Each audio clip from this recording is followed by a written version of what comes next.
Welcome to Producer Points. This is Herb Hill, and I'm so glad to bring you episode number 28. We are moving right along. Listen, I have this story I have to share with you. Listen, there's a national recording artist I had the privilege of working with. I cannot divulge the person's name or the producer's name and stuff like that. I wish I could, but we're going to keep it confidentiality here. Okay, but basically what happened, he went to a producer out in Houston and he recorded with a producer, well known, this, that, and the other, and had really good equipment. But I believe just saying in passing that he didn't have really any good skills as it relates to the technical. Very good musician, arranger, all of that stuff, but his tech wasn't all of that great. And so what ended up happening was I listened to it. The national recording artist sent it to me, and I listened. The first thing I noticed about the recording was that the microphone quality was great, but the mid frequencies were just off of the chart. And doing this for so long, over 30 plus years, I noticed off the bat that there was something going on with what happened with the microphone and what went into the interface. And so something was missing. And so I began to prod the questions about what kind of microphone he used. And so the national recording artist told me that he had a norm. And I think it was a TM 7 or something like that. So it was the one right before the big board.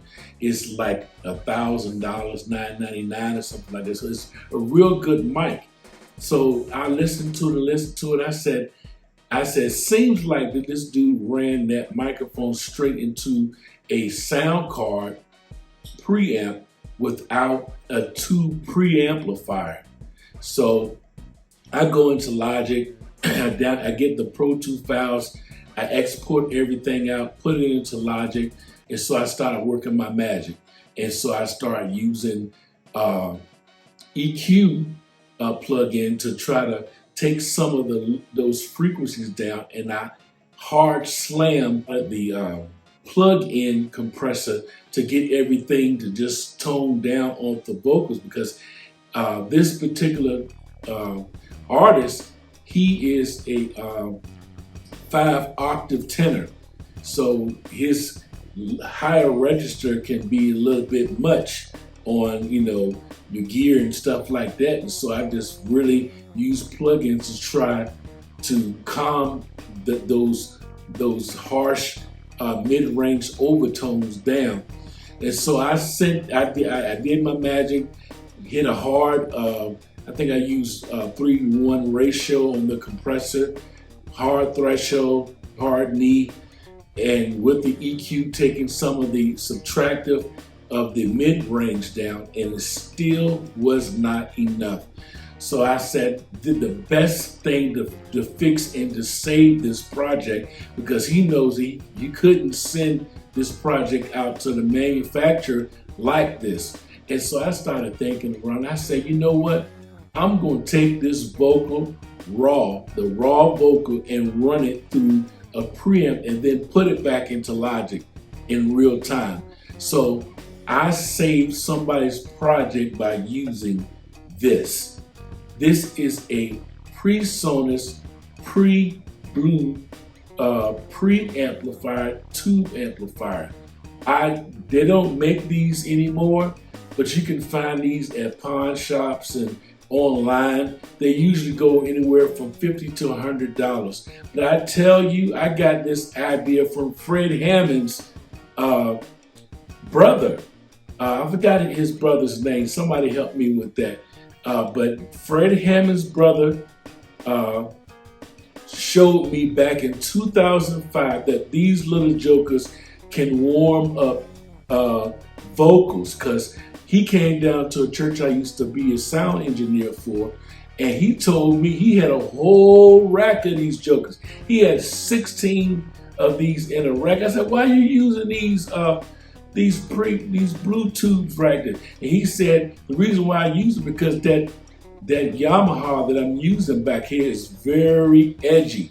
And so to warm the vocals up, I use this. And so when I had the opportunity to get one of these, I put this thing into action to save that national gospel recording artist from having to re-record that whole performance. And so I saved that project with using a $60 thing from the pawn shop. I saved this man's project. And so the moral of the story is, if you're an engineer, producer, artist, producer, engineer, whatever the case may be, never go into a digital platform without using a tube amplifier first, because it's going to warm up that vocal. And in my experience, I said that sounds like a good mic, but the problem is that whoever recorded this, they went raw dog directly into a sound card using the preamp without any external preamplifier or tube amplifier to warm up the signal to take away the harshness of the digital platform.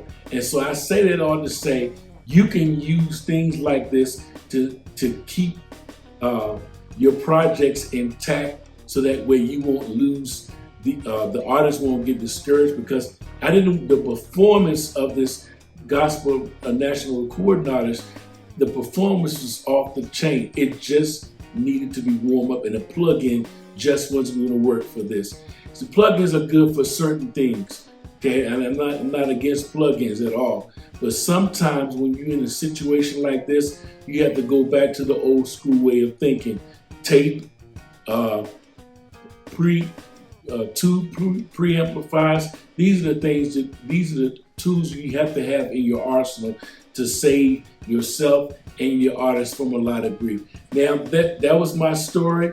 I wish I could share with you who this national recording artist is, but his project is coming out soon, and my hands are slightly on it. And so with that being said, you have a great day, and I see you in the next episode.